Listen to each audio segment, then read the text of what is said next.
Bienvenidos a su espacio Sin Amarres. Bajo la conducción y dirección del sociólogo Stalin Poveda Granoble. En el aire.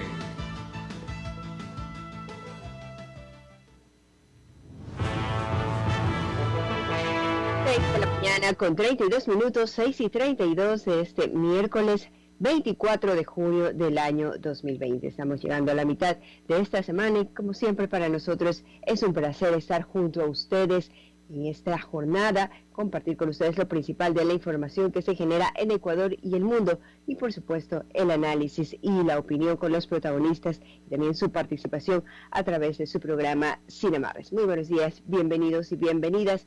También queremos saludar antes de iniciar con el desarrollo de la información, saludar a nuestro compañero Carlos Pacheco en la sala de controles y están conectados a esta hora el licenciado Alcides Montilla y el sociólogo Stalin Poveda. Licenciado, muy buenos días, ¿cómo está usted? Buenos días, Teresa. Saludamos a Stalin Poveda, el director del programa, y también a Carlos Pacheco, que está en los controles. Y en primera línea tenemos que saludar, como siempre, a la amable audiencia de Atalaya, que ya nos sintoniza a esta hora de la mañana, no solo los que están acá en Guayaquil, también a los que nos sintonizan en las distintas provincias del Ecuador, y no se diga de aquellos ecuatorianos que estando en el exterior de visita o residiendo, están también capturando nuestra imagen sonora en Radio Atalaya a través de las redes sociales. Como siempre a todos, gracias por estar en la sintonía y también les digo que reciban de nosotros un abrazo imaginario a la distancia, estimada Teresa.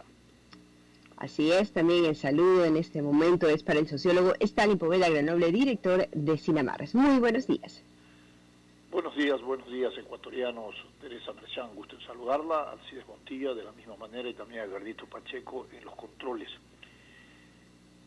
El día de hoy vamos a desarrollar temas que están en la agenda del debate nacional, que se encuentran escritos en las primeras planas de los medios de comunicación de circulación nacional.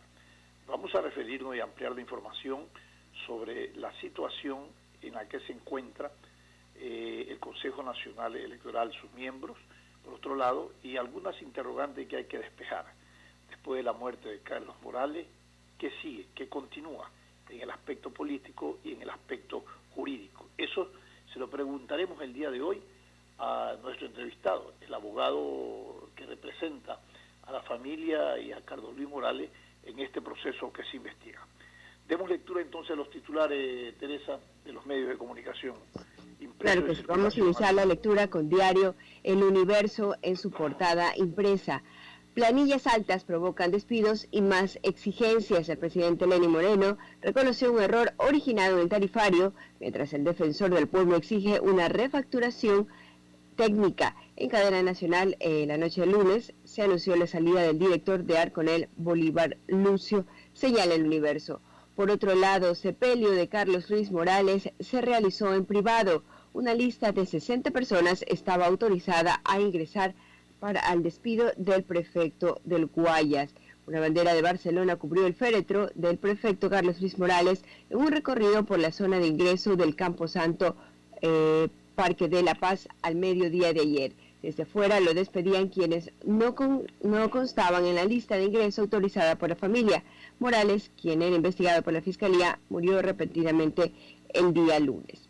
Por otro lado, empleados pagan prueba del COVID-19. El reintegro laboral viene con una carga económica en algunas empresas que exigen la prueba, otras la subsidian, anota este diario. Así también nos dice El Universo, Mendoza es investigado en la Asamblea. 2 comisiones indagan por supuesta corrupción al también legislador Daniel Mendoza.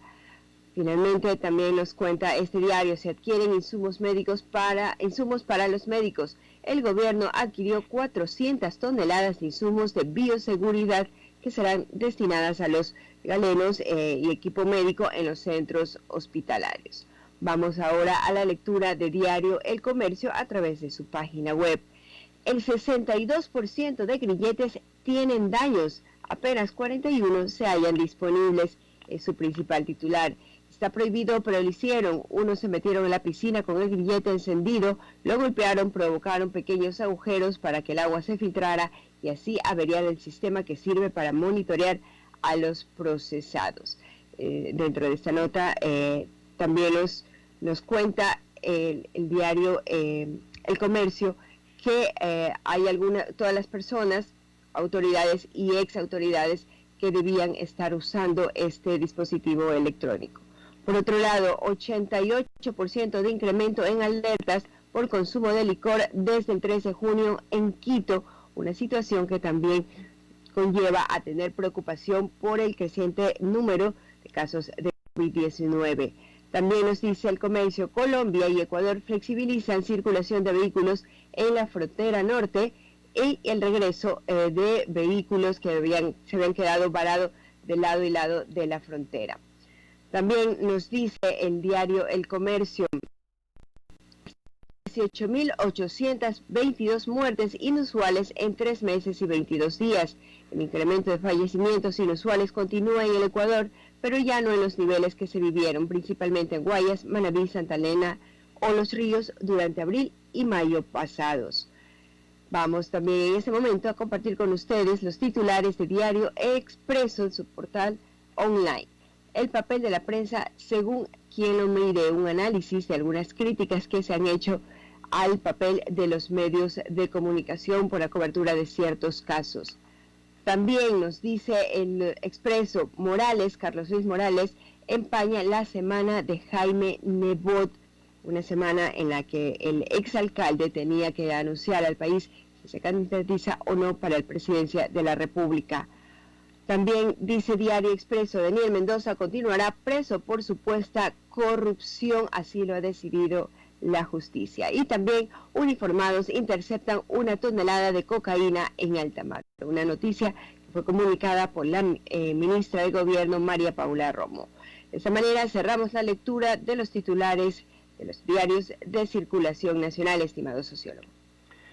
Gracias, Teresa. Voy a referirme a un titular que has leído, que trae el diario El Expreso, en donde se analiza el rol de los medios de comunicación. Y por cierto, que desde distintos puntos de vista,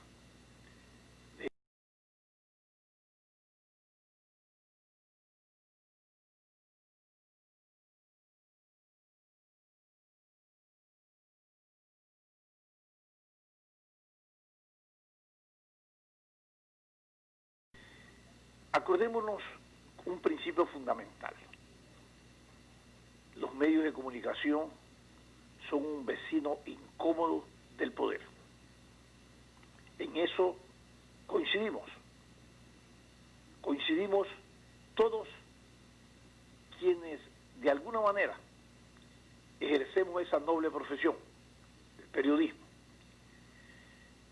Porque es incómodo porque pone al descubierto, a través de investigaciones periodísticas o a través de análisis de opinión, tramas y acciones desde el poder que están vinculadas a prácticas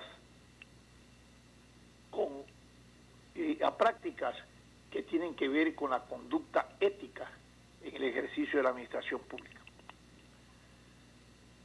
Y sobre esto, desde gobernantes hasta corifeos que atacan a la prensa y que la tipifican como juzgadores de opinión pública y condenadores de aquellos que están siendo investigados. Y se crea esta gran figura, esta figura del linchamiento mediático en el gobierno anterior, y se crea también en el gobierno anterior del expresidente Rafael Correa.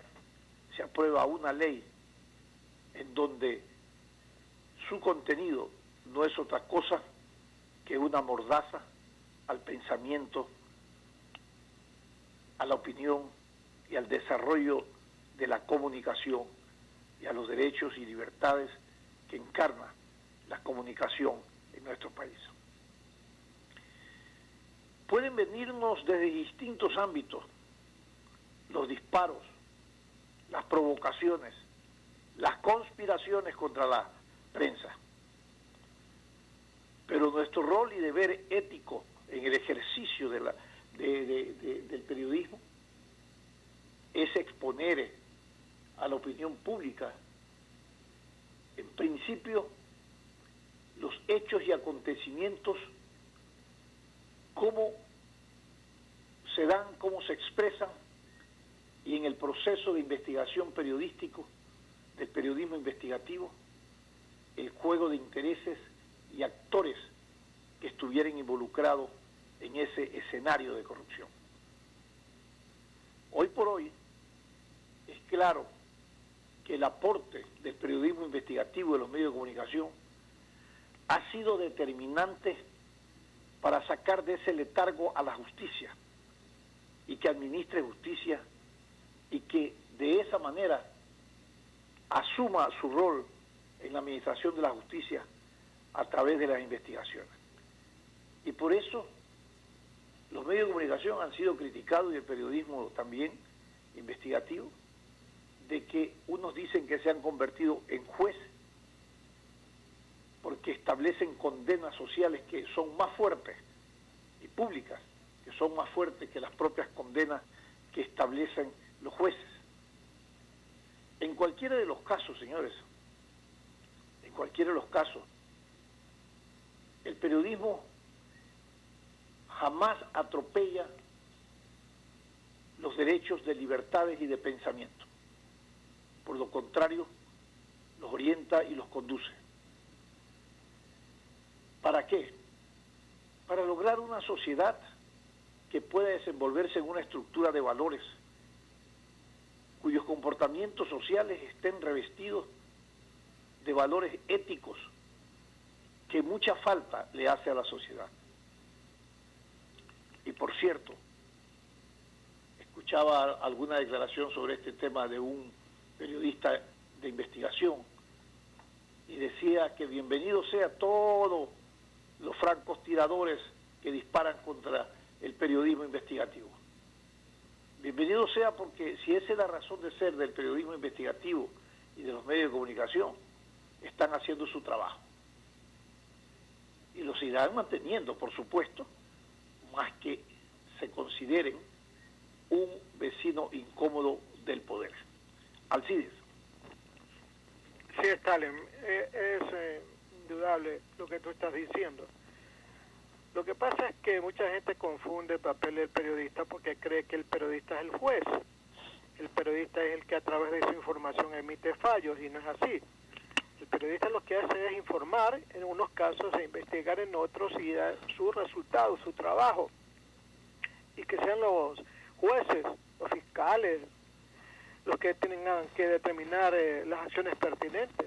En los últimos casos, en los últimos años, se ha dado la real situación de que han sido los medios, los periodistas investigativos, los que le han dado los insumos a los jueces, a los fiscales, para que procedan a investigar sonados casos como el que estamos analizando ahora, con el caso Sobornos, el arroz de Moreno, y ahora otros más, ¿verdad? Porque siempre la prensa, siempre los periodistas que estamos en las investigaciones, siempre seremos objeto de estas críticas, creyendo que somos los culpables, somos los que de una u otra manera señalamos a inocentes y a culpables también, ¿verdad? Eso lo señala, eso lo determina la justicia, los jueces, la fiscalía.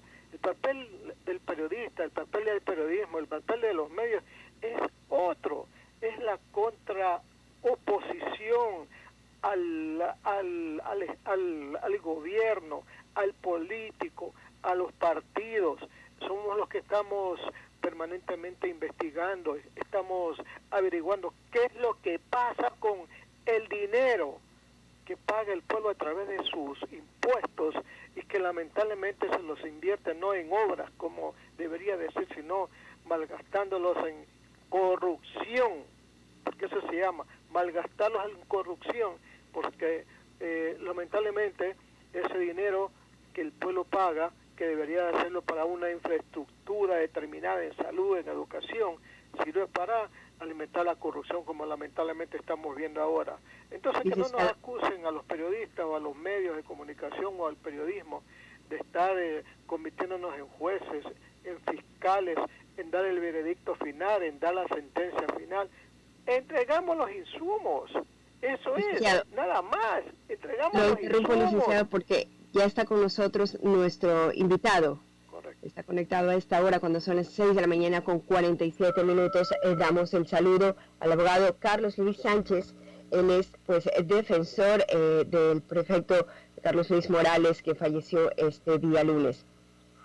Abogado, tenga usted nuestro saludo y a través suyo exteriorizamos, ya lo hemos hecho público, nuestros sentimientos de pesar por el fallecimiento de Carlos Luis Morales, a través suyo hacerle llegar a la familia nuestro pésame. Luego conversar con usted aspectos que tienen que ver con la investigación que se seguía alrededor de estas denuncias públicas de actos de corrupción que se hubieran dado de la prefectura. La pregunta es, después de la muerte de Carlos Morales, ¿qué sigue? ¿Qué continúa en el aspecto, por ejemplo, jurídico, legal, en la investigación? Porque supongo que existen todavía, por parte de usted como abogado, algunas diligencias que deben de concretarse alrededor de la muerte de Carlos Luis Morales y alrededor de la investigación que se realiza. Buenos días y bienvenido. Muy buenos días. Muchas gracias por el saludo y el homenaje a la familia de Carlos Luis Morales. Les haré llegar sus expresiones. Efectivamente, las circunstancias en las que se produjo el deceso de Carlos Luis han sido muy lamentables, inesperadas por sobre todas las cosas. Y naturalmente que como todas las cosas en la vida humana tienen consecuencias en el derecho. En este caso, habiendo un proceso penal investigativo en curso,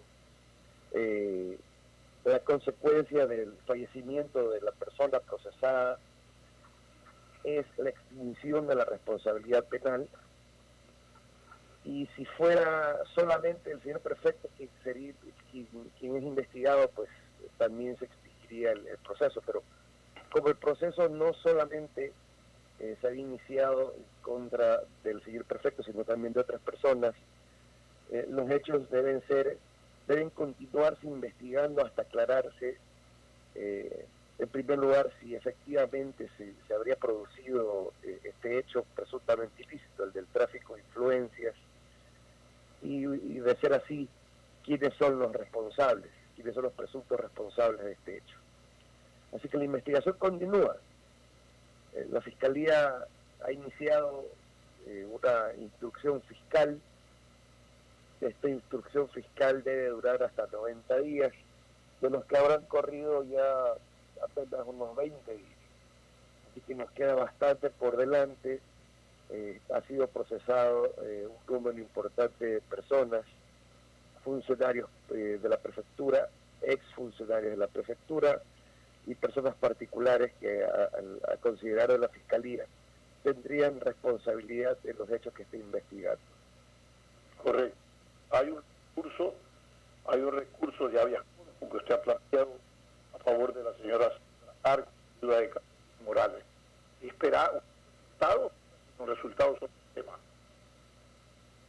El habeas corpus que se refiere usted se dedujo el día de ayer y se resuelve el día de hoy, tal como manda la ley. Dentro de las siguientes 24 horas ha sido convocada la audiencia para su fundamentación. Ya. Y ese recurso tiene fundamento, o se fundamenta en una circunstancia particular. Ya.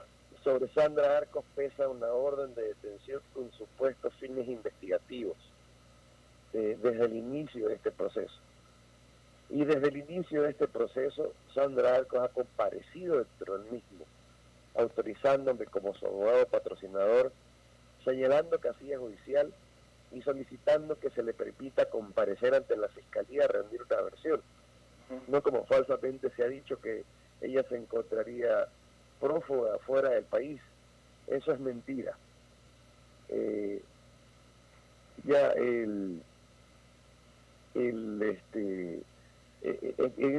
este habeas corpus lo que se pretende es que el juez que dictó la medida cautelar en contra de Sandra Arcos la revoque y le permita, entre otras cosas, presentarse ante la justicia a dar una versión, su versión libre y voluntaria de los hechos, y acompañar a su esposo en sus últimos momentos.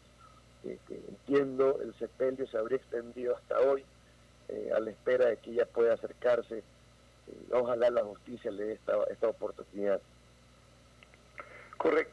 O sea que no se ha realizado el sepelio todavía de Carlos Luis Morales. El sepelio está en proceso. No estoy claro de los detalles. Este tema es muy íntimo de la familia y me he apartado de eso, pero hubo una solicitud de prórroga con la familia para darle la oportunidad a su esposa de despedirse de Carlos Luis el día de hoy, en caso de que la justicia le permita la revocatoria, su orden de detención, y en consecuencia poderse trasladar hasta el Camposanto. Ha dicho que los familiares, en este caso Sandra Arcos y sus hijos, estarían dentro del país, no han salido fuera del país, y esto en función de alguna institución de autoridades que estarían fuera del país. Yo me refiero exclusivamente a la señora Sandra Arcos. Exclusivamente. Perfecto. De los demás, de los hijos de ella, que son otras personas que también son buscadas por la justicia, no tengo absolutamente ninguna razón. No de ellos. Sé que han comparecido dentro del proceso esta semana autorizando a un abogado, lo sé porque me han notificado con el particular dentro de las notificaciones que llegan solamente dentro del proceso, pero no sé más. En este proceso hay detenidos de representantes de empresas que estuvieran, como se ha hecho público, involucrados en el pacto que se investiga. ¿Qué pasa con esta etapa de la investigación? ¿Qué conoce usted de los detenidos? ¿Han hecho declaraciones? ¿Se han acudido al curso de colaboración? ¿Qué pasa? Sé que hay una persona que ha sido vinculada a la instrucción fiscal, esa es la terminología correcta, y esta persona ha rendido una versión, pero no ha aportado absolutamente nada a la investigación. Perfecto. Alcides, continúas. Sí, gracias, Stalin. Lo saludamos al doctor Sánchez. Vayamos por partes, doctor. La primera pregunta, el proceso de destitución de Carlos Luis Morales en el Consejo ya queda insubsistente, ¿verdad? Disculpe, ¿podría repetir la pregunta? No lo escuché. Sí, doctor, le decía, para ir por partes, ¿verdad? El proceso de destitución del prefecto Carlos Luis Morales, lamentablemente fallecido, en el Consejo Provincial queda insubsistente, o sea, ya se borró todo eso.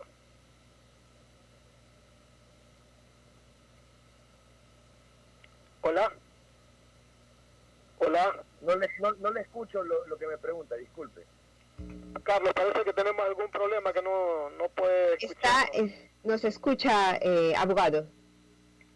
Sí, buenos días. ¿Podría repetirme la pregunta? Sí, ¿sí me escucha ahora? A ver, yo le formulo a ver si tengo retorno, abogado Stalin Poveda, porque parece que no tiene retorno Alcides. Alcides está preguntando si que este proceso de destitución con la muerte de Carlos Luis Morales queda prácticamente insubsistente totalmente toda la acción administrativa y política. Sí. Disculpe. Efectivamente, el proceso de destitución carece de objeto.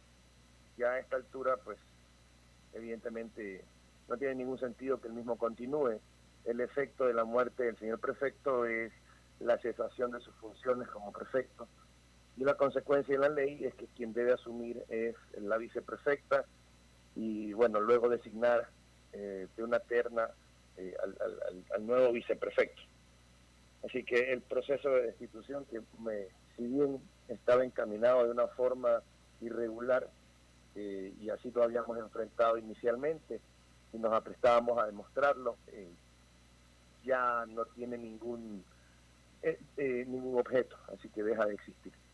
En el caso del proceso judicial, abogado, ¿sí me escucha, no? Sí, lo escucho bien. Ahora sí. Sí, en el caso del proceso judicial, ¿verdad? Donde para el descensado se extingue la pena por el tema de la muerte. ¿Quedan algunas posibilidades o acciones civiles que podrían conllevar una afectación a los herederos o causavientes? No. Usted no se extingue ninguna pena. Para que se extinga una pena debe haber sido impuesta una pena. Carlos Luis Morales murió inocente, como lo manda la Constitución, pues acusado de un delito, lo único que existía en su contra eran indicios que la Fiscalía estaba y sigue investigando. Así que no hay una extinción de ninguna pena. Lo que se extingue es el proceso respecto de él. De él, claro. Y no existiría ninguna posibilidad de que la Fiscalía establezca responsabilidad sobre terceros, porque la responsabilidad penal es personalísima. Ya, Ahora bien, sí. La Fiscalía está en proceso investigativo, así que no hay aún una responsabilidad, ni siquiera la determinación real de que estos hechos hayan ocurrido. Eso está en proceso de investigación.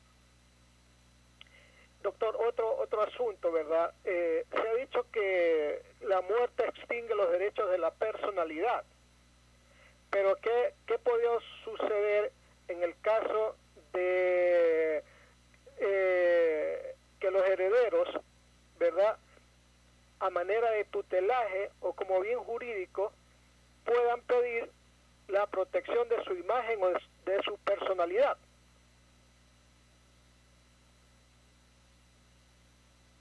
No le entiendo mucho lo que me pregunta. La muerte no extingue, no existe lo que usted dice, derecho de la personalidad. Lo que extingue la muerte es su responsabilidad penal o el proceso que se ha iniciado en su contra. A lo que usted se refiere, y esa es mi deuda con Carlos Luis Morales y su familia, es al nombre de él, al buen nombre de él. A la memoria, doctora, a la memoria. La memoria de él quedó por los suelos. Efectivamente, él fue víctima de un linchamiento mediático por parte de cierto sector de la prensa, no me refiero a toda la prensa que no es objetiva y que atiende a intereses de particulares, lo linchó mediáticamente. Todos los días hablaban de él y lo juzgaron, lo prejuzgaron antes de que se corra la investigación. Y en esas circunstancias se produjo en él una situación de estrés tal que lo llevó a la muerte. Y no solo la prensa, por si acaso, no es que le estoy echando la culpa a la prensa. Repito, cierto sector de la prensa, cierto sector de la política y la opinión pública que lamentablemente fue conducida a condenarlo sin un proceso previo. Eso, en buen romance castellano, se llama prejuicio. Oiga, abogados, está el proceso. Sí, cuéntenme. Sobre ese tema que ayer estuvimos analizando, esta situación que acabo de analizar, pero al final decíamos que él va a estar en su tumba con su inocencia intacta, porque no ha sido sentenciado. Así es. ¿Qué le parece? Posiblemente las expresiones y manifestaciones de afecto que se hicieron presentes con la hinchada de los equipos donde él ha estado representando, con el liderazgo que él tuvo en las canchas, 3 palos, lamentablemente saltó de la cancha de los 3 palos para recibir palos desde la política en su etapa de mayor auge y ascenso, pero bueno, así se dieron las circunstancias. Estimo que él ha muerto y su inocencia está intacta. Definitivamente así fue, y me queda a mí la obligación moral de limpiar su nombre, su prestigio, y esa es, además de la defensa de su esposa Sandra Arcos, mi tarea y lo que me queda pendiente dentro de este proceso. Definitivamente tengo una responsabilidad tremenda sobre mis hombros. Yo, si no considerara que Carlos Luis fue inocente, no estaría al frente de su defensa, y haré todo el esfuerzo humanamente posible para demostrar lo que digo. Doctor Sánchez, otra pregunta. Circula en los medios escritos, preferentemente, ¿verdad?, una presunta carta que habría dejado Carlos Luis Morales, una carta a su esposa antes de morir, y que de una u otra manera su hija Micaela Morales, ¿verdad?, hija de Sandra Arcos y Carlos Luis Morales, por supuesto, ya la publicó, en donde, entre otras cosas, Carlos Luis Morales aclara que ni Sandra, su esposa, ni él, el prefecto, robaron nada a nadie y que todo se trataría de una persecución política. ¿Es verdad esta carta, abogado? No la he visto, tampoco he sabido que esté circulando, y me apena mucho el tema familiar, ¿no? Hay una disputa entre los miembros de su familia. Creo que es natural en circunstancias como las que se ha vivido y a raíz de las cosas que se han dicho ante la opinión pública. Yo el tema familiar, honestamente, he preferido apartarme del mismo. Yo como abogado trabajo con evidencias objetivas de los hechos que han sido acusados por la Fiscalía, y por lo pronto la Fiscalía está investigando, es lo que le puedo decir. No hay hechos aún determinados, existe un reportaje periodístico que le atribuye responsabilidad a compañías. Estas compañías tienen accionistas y representantes legales. Se dice que tendrían relación con los hijastros del señor prefecto, con los entrenados del señor prefecto, y bueno, ahí es donde el periodismo ha supuesto y ha llevado a suponer a la opinión pública que esto le atribuiría responsabilidad al señor prefecto. No es así, y voy a demostrar que no es así, en honor a su memoria. Doctor, otra pregunta, porque mucha gente se pregunta, ¿verdad?, dentro de la lógica natural, ¿verdad?, del sentido común, ¿cómo usted defiende a Sandra Arcos, ¿verdad?, y no defiende a sus dos hijos que también están involucrados en este hecho?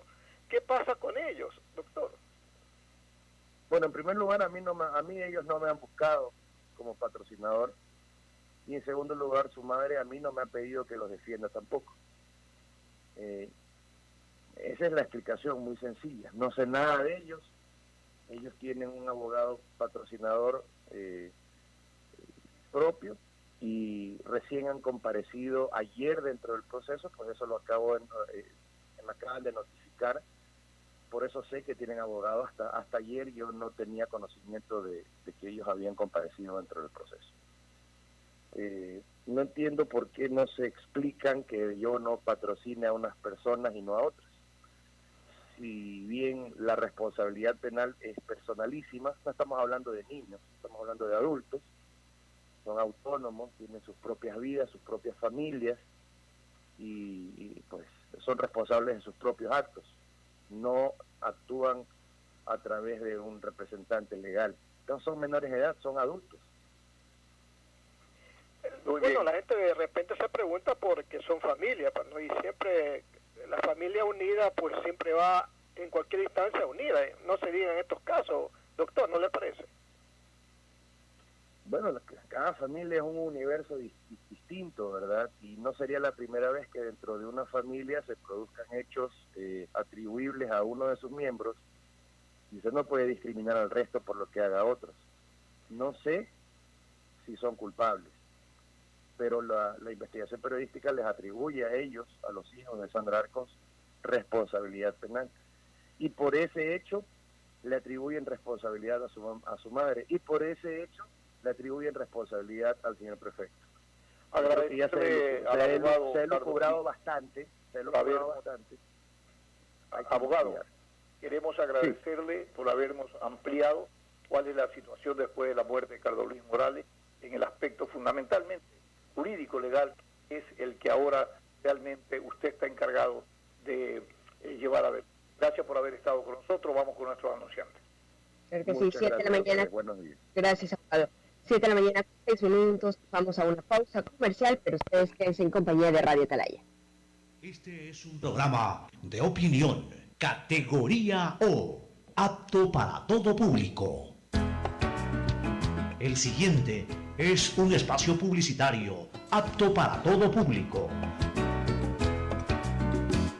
Estar al día en el pago del servicio de agua potable tiene recompensas. Interagua premia tu puntualidad con sorteos mensuales de tablets y miles de megas para que puedas navegar en Internet. Los pagos que realices por canales virtuales duplican tus posibilidades de ganar. Y si lo haces por medio de la aplicación móvil de Interagua, tus oportunidades se multiplican por 3. Gana tablets y megas todos los meses. Y participa también en el gran sorteo de lavadoras, cocinas y refrigeradoras que se realizará en diciembre. Recuerda que para participar solo necesitas estar al día en tus pagos mes a mes. Interagua, siempre contigo. La Comisión de Reapertura de Templos de la Arquidiócesis de Guayaquil informa a la comunidad católica. Poco a poco se están reabriendo los templos de la arquidiócesis después de haber cumplido estrictamente con las normas de los protocolos de bioseguridad aprobados por el COE Nacional. Cada una de las iglesias que reabren sus puertas han pasado por un estricto control en el cumplimiento de las normas de seguridad y reciben un permiso de reapertura. Los templos han sido acondicionados para albergar solo el 30% de su capacidad, permitiendo que las personas se mantengan siempre a 2 metros de distancia entre ellos. Al ingreso, cada fiel pasa por un proceso de control y desinfección. Todos deben usar mascarilla. No pueden entrar personas con temperatura elevada y se desinfectan manos y zapatos. La señalética interior permite dar las orientaciones necesarias para moverse en una sola dirección por los corredores. La marcación de las bancas permite saber qué espacio se debe ocupar. Las normas de higiene y desinfección son constantes para las superficies y todos los objetos que se utilizan. Las pilas de agua bendita han sido suspendidas y no se reparte ningún material impreso en el templo. Con el trabajo bien hecho y responsable, tanto de la comisión como de los respectivos sacerdotes y sus grupos de seguridad, podemos garantizar que los templos de nuestra arquidiócesis son lugares seguros. Invitamos a todos los fieles a buscar, en los horarios señalados por cada parroquia, los sacramentos de la confesión y la comunión. Pedimos a cada fiel respetar las normas establecidas para lograr juntos que nuestra casa sea siempre un lugar seguro. Cuando llegue el momento y el semáforo sea verde, podrán acudir también a la celebración de la Santa Misa y podrá iniciarse la celebración de otros sacramentos. Podemos sentirnos seguros en cada templo. Son la casa del Señor y casa nuestra. Volver a casa con responsabilidad. Volver a casa con responsabilidad.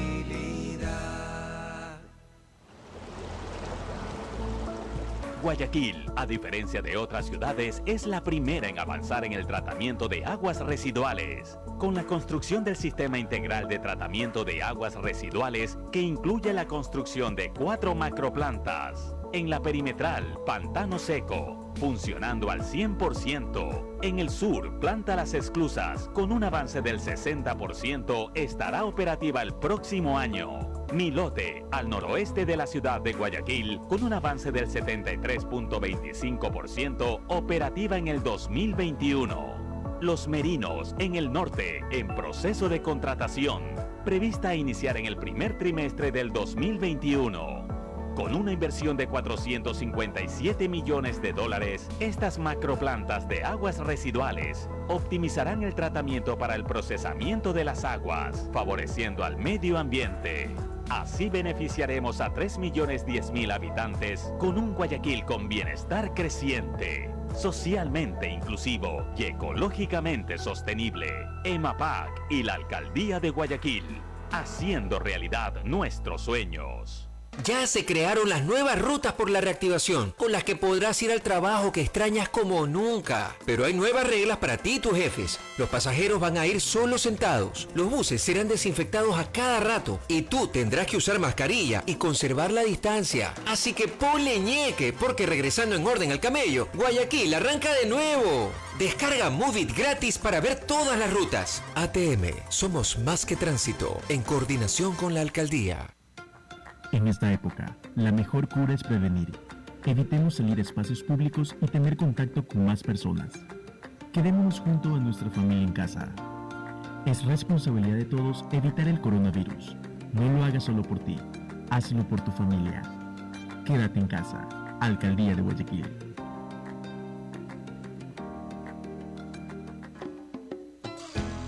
Fin del espacio publicitario. Usted está escuchando un programa de opinión, categoría O, apto para todo público. Sin amarres, una mesa de diálogo donde sobresalen los temas de mayor interés social, económicos y políticos del país. Sin amarres, bajo la conducción del sociólogo Stalin Poveda Granobles.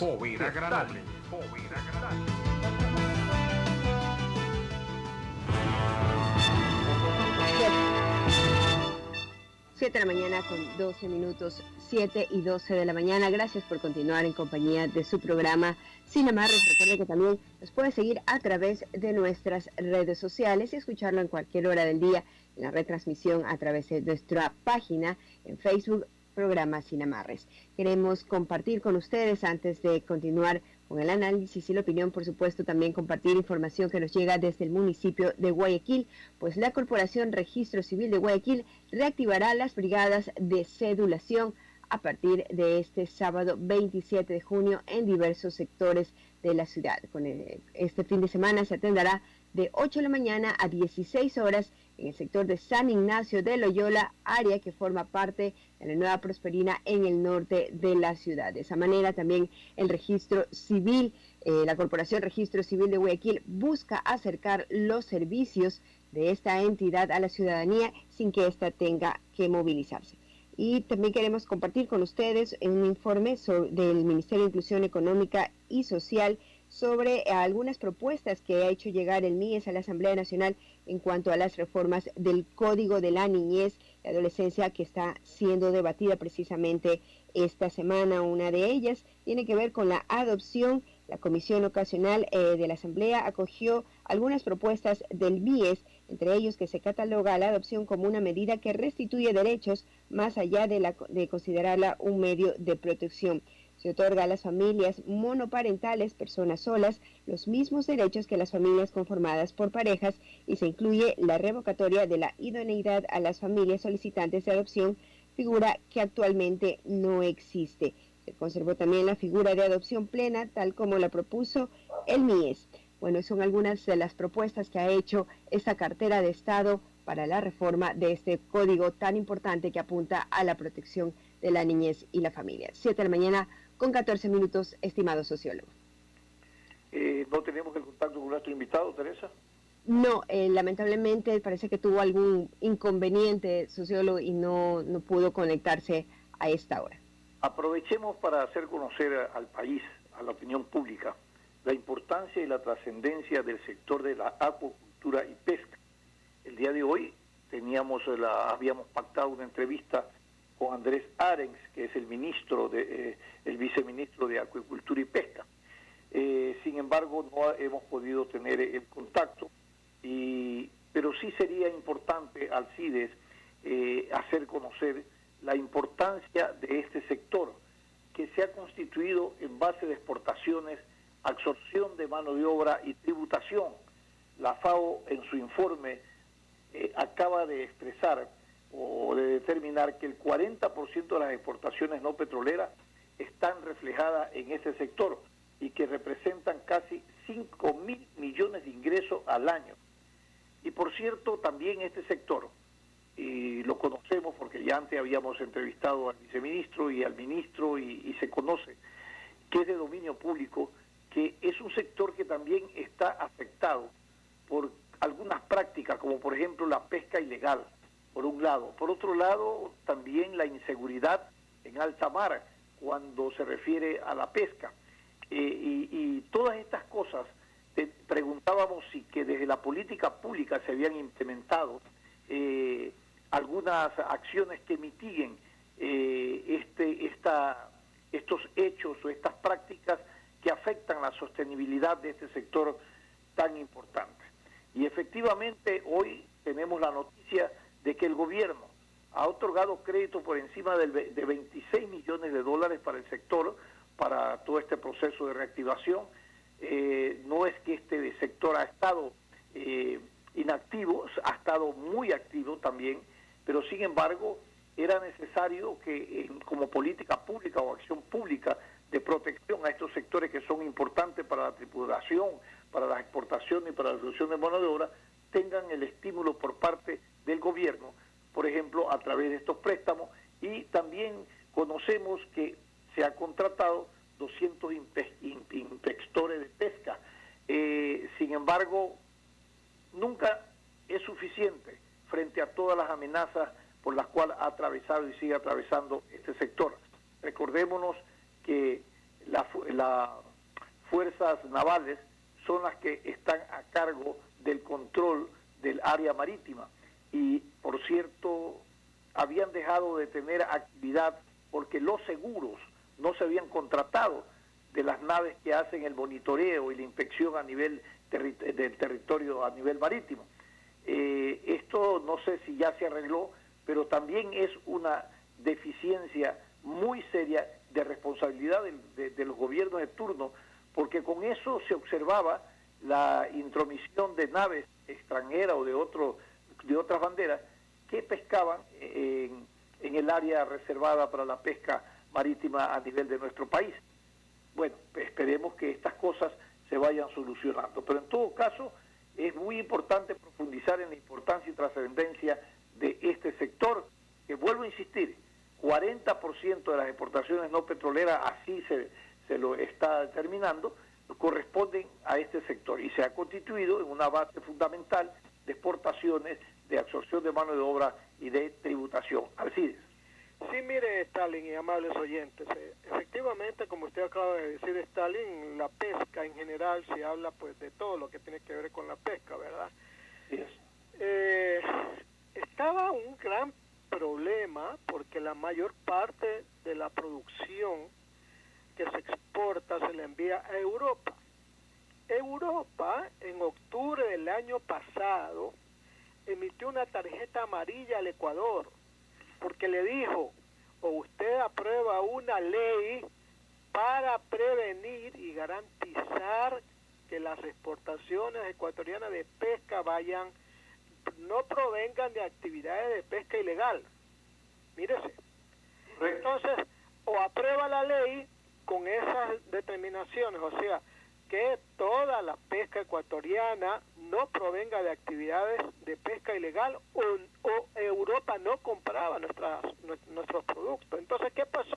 El gobierno se apuró, presentó el proyecto de ley a la Asamblea y en el mes de febrero de este año se aprobó la nueva ley de pesca que reemplazó a la anterior, que tenía como 40, 50 años.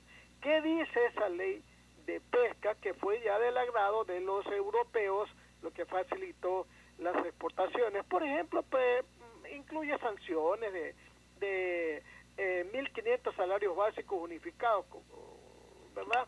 Y mecanismos de control para que se produzca el monitoreo tanto en la pesca como también en el tema de la acuicultura, ¿verdad? Entonces todo lo que tiene que ver con la operación, la extracción, el transporte, la comercialización está reglado y está documentadamente previsto para que se cumpla todo lo que pidió la Unión Europea. Entonces, eso incluye también el tema de la presencia de barcos pesqueros extranjeros que preferentemente están pescando en zonas económicas exclusivas, como en el caso de la Reserva Marítima de las Islas Galápagos.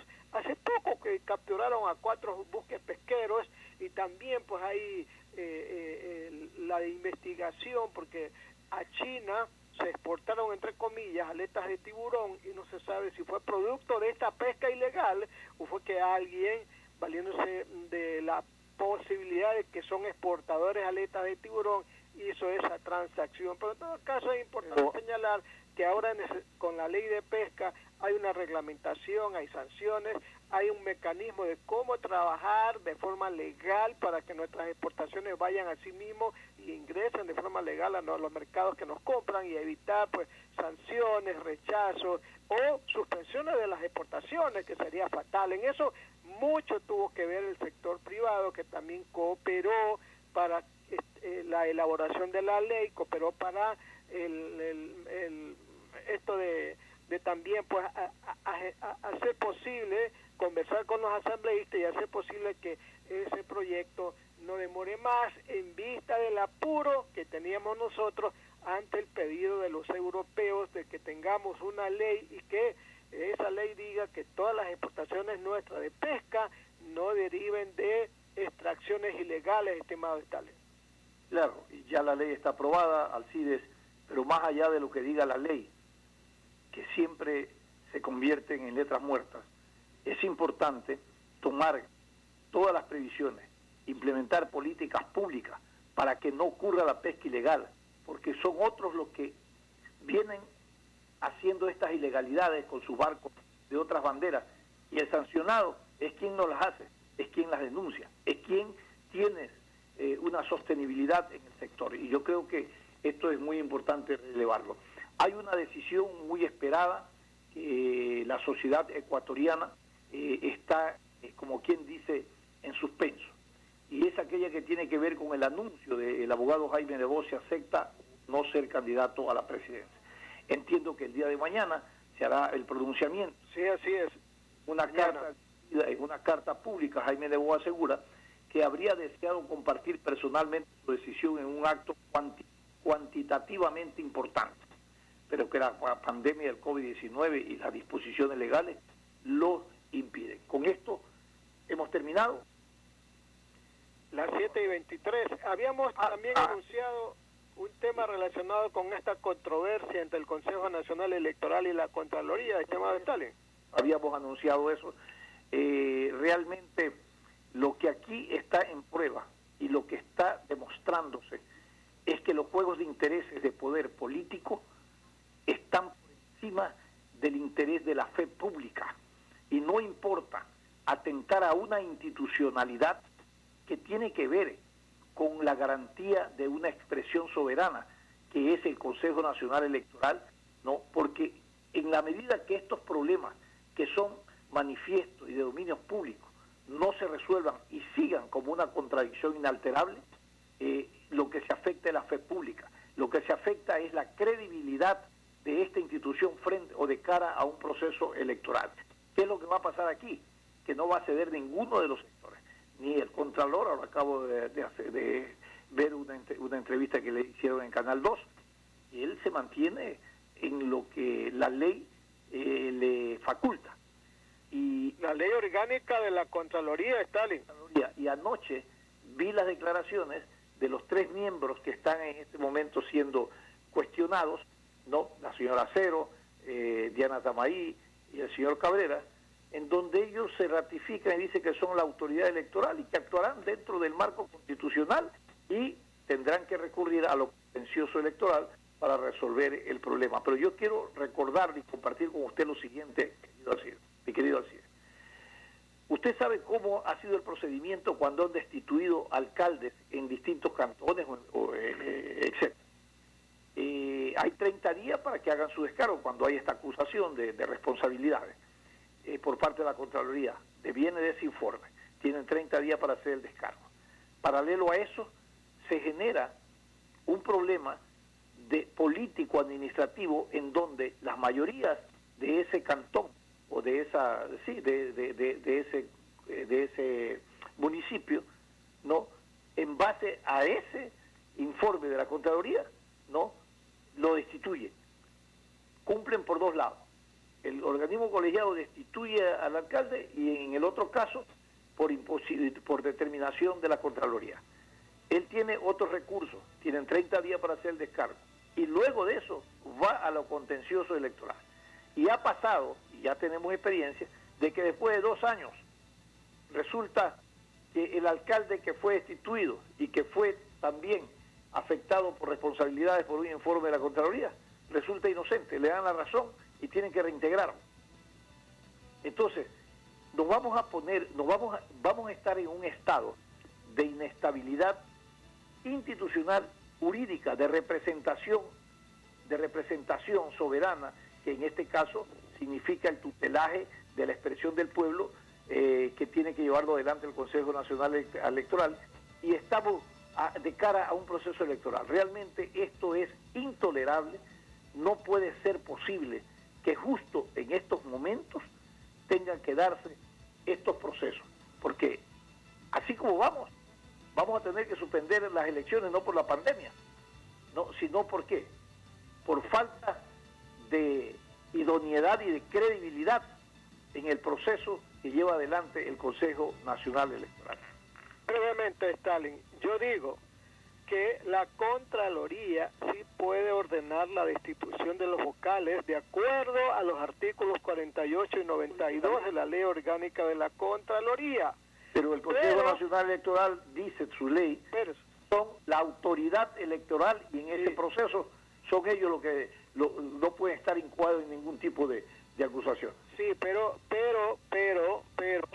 es el Tribunal Contencioso Electoral el que por denuncia, ¿verdad?, puede muy bien destituir al Contralor. No es el Consejo Nacional Electoral, según estoy leyendo allá aquí de entendidos en la materia que están analizando estos temas.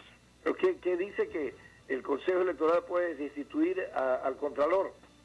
No, el Tribunal Contencioso Electoral sí puede por denuncia destituir, por denuncia hay una infracción electoral muy grave, puede destituir al Contralor de acuerdo al artículo 279. Y la Contraloría sí puede ordenar la destitución de los vocales de acuerdo al artículo 48 y 92 de la Ley Orgánica de la Contraloría. Es una controversia política legal. Pero no es este el caso, porque nadie está denunciando al Contralor ante lo contencioso electoral. Yo le digo que esos son los escenarios. Lamentablemente el tiempo entonces, ha terminado. Han determinado. Estos escenarios son antagónicos. Antagónicos, por supuesto. Hay que resolverlo. Hay que ir a lo contencioso electoral. Vamos a ver qué juegos de intereses hay en lo contencioso electoral. Lo importante es que se nos garantice que tengamos un proceso electoral transparente y legitimado. Gracias por haber estado con nosotros. Nos despedimos hasta el día de mañana. Viene cadena semanal del Principio Web. Buenos días. Sin amarres, una mesa de diálogo donde sobresalen los temas de mayor interés social, económicos y políticos del país. Sin amarres, bajo la conducción del sociólogo Stalin Poveda Granobles. El siguiente es un espacio publicitario apto para todo público.